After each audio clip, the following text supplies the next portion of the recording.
Hello everyone, अस्सलाम वालेकुम। Welcome back to my YouTube channel. उम्मीद करती हूँ आप सब खैरियत से होंगे। अगर आप मेरे चैनल पर नए हैं तो don't forget to subscribe my channel. जल्दी से जाके चैनल को सब्सक्राइब कर दें और वीडियो को एंड तक क्लास में देखा करें और अपना फीडबैक क्लास में दिया करें। आज मैं आपसे शेयर करूँगी बहुत ही मज़े की और झटपट से रेडी होने वाली रेसिपी। आज हम बनाएंगे गाजर का हलवा। तो चलिए स्टार्ट करते हैं। 2 किलो मैंने गाजरें ले ली थी। गाजरों को मैंने अच्छी तरह से वॉश करने के बाद कद्दूकस कर लिया था। थोड़े से बड़े साइज़ में मैंने इसे कद्दूकस किया है। आपको जिस साइज़ में गाजर चाहिए आप उसी साइज़ में गाजरों को कद्दूकस कर सकते हैं। एक खुली यहाँ पे मैंने कढ़ाई ली थी। कढ़ाई में मैंने गाजरों को ऐड कर दिया। कोशिश किया करें थोड़ा सा बड़ा बर्तन लें ताकि जब गाजरें पके तो आप जो भी चीज़ आप इसमें ऐड करें वो निकल कर बाहर ना गिरे। तो यहाँ पर 1 कप मैंने शुगर ऐड कर दी है। आप अपने हिसाब से शुगर ऐड करें। आपको जितनी चीनी खानी है, जितना आप मीठा पसंद करते हैं, आप उसी हिसाब से ऐड कर सकते हैं। यहाँ पर 2 किलो गाजर थी तो मैंने यहाँ पर 1 कप ऐड किया है, क्योंकि कुछ मिठास जो है वो चीनी वो गाजरों में भी होती है। और यहाँ पर मैं ऐड करूँगी 1 केजी मिल्क। बहुत ही ज़्यादा थिक वाला ये मिल्क है, तो ये मैंने मिल्क इसमें ऐड कर दिया है। ऐड करने के बाद मैं इसे अच्छी तरह से स्पून से मिक्स करने के बाद इसे मैंने हल्की आंच पर, हल्की नहीं मीडियम आंच पर मैं इसे पकने के लिए रख दूँगी।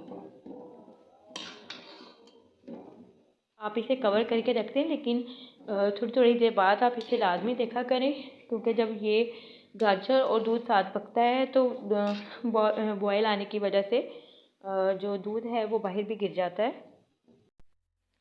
तो यहाँ पर जो है तकरीबन मैंने थोड़ी थोड़ी देर बाद देखने के तकरीबन 10 से 15 मिनट हो गए थे गाजर और दूध को पकते हुए। तो यहाँ पर देखें काफ़ी हद तक जो है मिल्क इसका ड्राई हो चुका है और गाजरें भी काफ़ी हद तक गल चुकी हैं।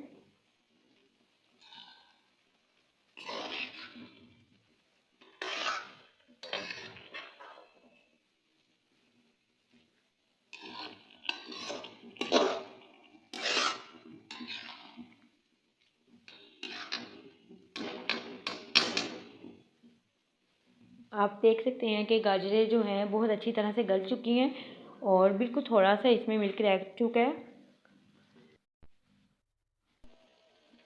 अब मैं इसमें ऐड कर दूंगी, यहाँ पर मेरे पास था देसी घी।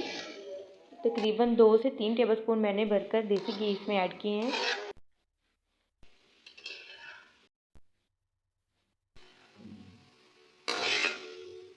आप दूसरा घी भी इसमें ऐड कर सकते हैं, जो भी आपको पसंद हो। और घी आपको जितना भी पसंद है आप उसी हिसाब से इसमें ऐड करें। तो यहाँ पे मैंने तकरीबन 2 से 3 जो हैं चम्मच ऐड किए थे। ऐड करने के बाद जो है मैं इसे अच्छी तरह से इसकी बुनाई कर लूँगी, ताकि जो है मिल्क जो इसमें था वो भी खुश्क हो जाए और जो हलवा है वो साइड छोड़ दे, घी ऊपर आ जाए। तो हमारा हलवा जो है तकरीबन 4 से 5 मिनट के बाद रेडी हो गया था और मैंने इसे इस तरह से गार्निश कर लिया था। होप सो आपको आज की वीडियो बहुत अच्छी लगी होगी। दुआओं में याद रखिएगा। अल्लाह हाफिज़।